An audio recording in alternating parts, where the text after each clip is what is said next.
Motor racing is a funny old business. We make a new car every year, and then we spend the rest of the season trying to understand what it is we've built to make it better, to make it faster. And then the next year, we start again. Now, the car you see in front of you is quite complicated. The chassis is made up of about 11,000 components, the engine, another 6,000, the electronics, about 8,500. So there's about 25,000 things there that can go wrong. So motor racing is very much about attention to detail. The other thing about Formula One in particular is we're always changing the car. We're always trying to make it faster. So every 2 weeks, we will be making about 5,000 new components to fit to the car. 5 to 10% of the race car will be different every 2 weeks of the year. So how do we do that? Well, we start our life with the racing car. We have a lot of sensors on the car to measure things. On the race car in front of you here, there are about 120 sensors when it goes into a race. It's measuring all sorts of things around the car. That data is logged. We're logging about 500 different parameters within the data systems, about 13,000 health parameters and events to say when things are not working the way they should do. And we're sending that data back to the garage using telemetry at a rate of 2 to 4 megabits per second. So during a 2-hour race, each car will be sending 750 million numbers. That's twice as many numbers as words that each of us speaks in our lifetime. It's a huge amount of data. But it's not enough just to have data and measure it. You need to be able to do something with it. So we spend a lot of time and effort in turning the data into stories to be able to tell what's the state of the engine, how are the tires degrading, what's the situation with fuel consumption. So all of this is taking data, turning it into knowledge that we can act upon. Okay, so let's have a look at a little bit of data. But let's pick a bit of data from another 3-month-old patient. This is a child. And what you're seeing here is real data. And on the far right-hand side, where everything starts getting a little bit catastrophic, that is the patient going into cardiac arrest. It was deemed to be an unpredictable event. This was a heart attack that no one could see coming.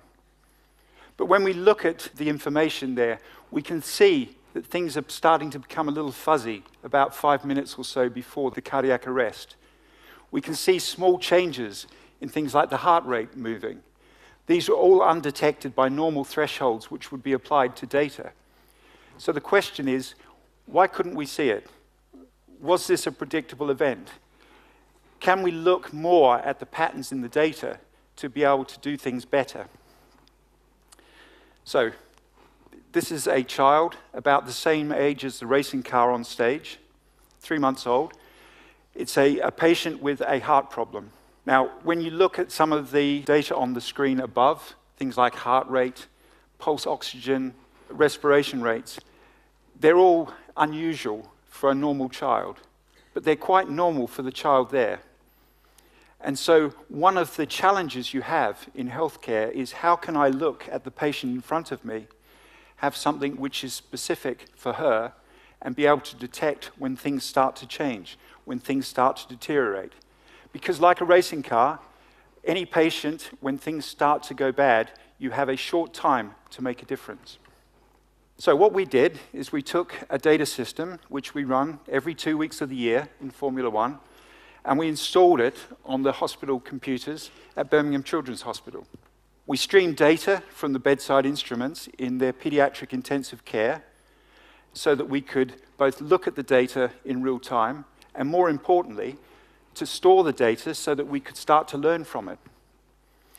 And then we applied an application on top which would allow us to tease out the patterns in the data in real time so we could see what was happening, so we could determine when things started to change. Now, in motor racing, we're all a little bit ambitious, audacious, a little bit arrogant sometimes. So we decided we would also look at the children as they were being transported to intensive care. Why should we wait until they arrived in the hospital before we started to look?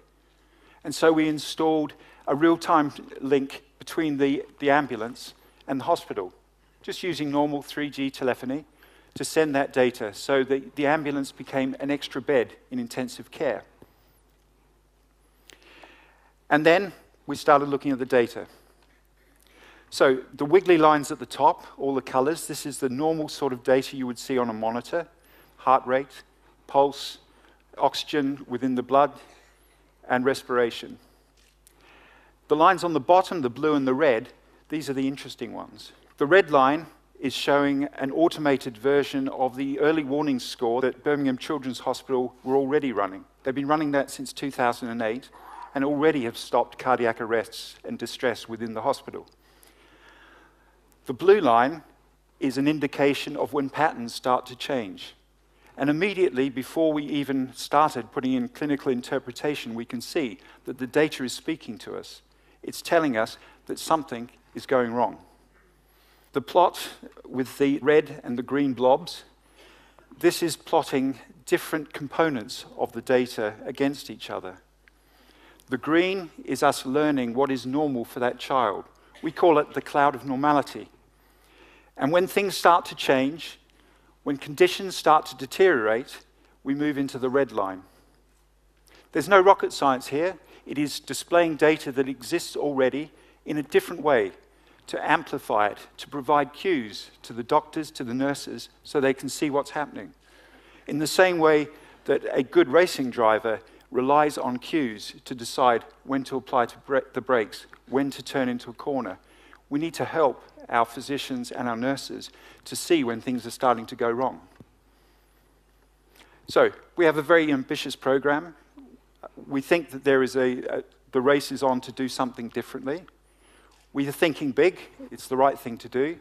We have an approach which, if it's successful, there's no reason why it should stay within a hospital. It can go beyond the walls. With wireless connectivity these days, there is no reason why patients, doctors, and nurses always have to be in the same place at the same time. And meanwhile, we'll take our little 3-month-old baby, keep taking it to the track, keeping it safe, and making it faster and better. Thank you very much.